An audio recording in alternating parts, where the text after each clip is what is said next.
that wasn't good enough. That was awesome. That was awesome. Thank you so much. That was incredible. Whoa. Hey, the talents. Oh, I'm chilled on my spine. I've got spoken word coming up next by Katrina. So if you could just like to applaud Katrina.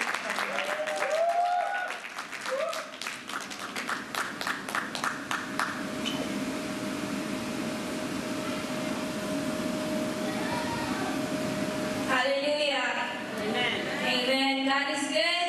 All the time. Is there people here? God is good. All the time. Amen. Thank you, Pastor, for giving me this wonderful opportunity to talk about such a tragic topic such as domestic violence, but yet still something that should be spoken about. Amen. Not many of us can or willing be open to say that we've been victims of domestic violence. Not many of us are open to say that we've known someone who are currently living with someone who abused them mentally, physically, sexually, psychologically. Why? Because of the stigma attached to it. No one wants to speak up about being punched, abused day by day. And this is a story that we're also familiar with.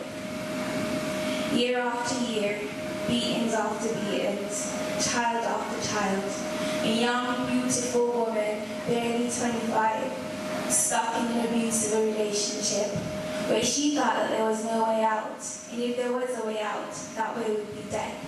This man who convinced her that he loved her, you see how the devil is a liar, how he manipulates things, and there she was, thinking there was no way out, and if there was a way out, that way would be death.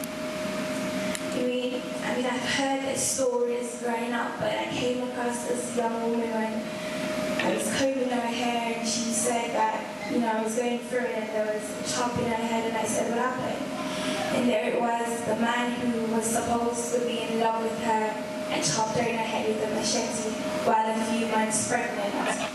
Yet still, she stayed in this abusive relationship. And every time she tried to leave, it would torment her life. It was not until her daughter was old enough to help her fight this man that when they moved away would still come there, but her daughter helping her to fight him, her own father gave her the strength and the courage to fight back, gave her the courage to report.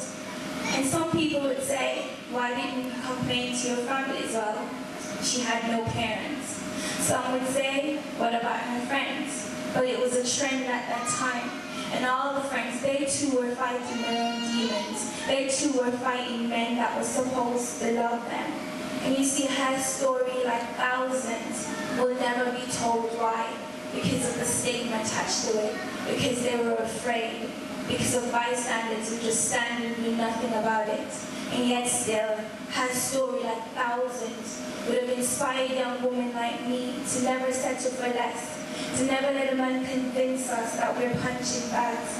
To never let fear get a hold of us. Why? The Bible reminds us that God has not given us a spirit of fear, but of sound minds and power.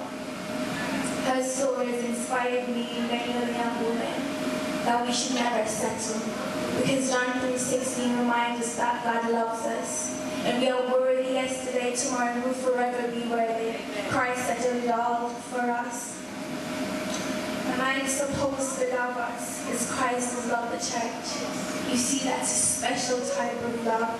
And so it is essential for us young women, all women, to inspire each other, to remind each other that what? We're fearfully and wonderfully made. We're peculiar people. Amen. And so we should not be pressured into being things, to be punching bag and mats, because why?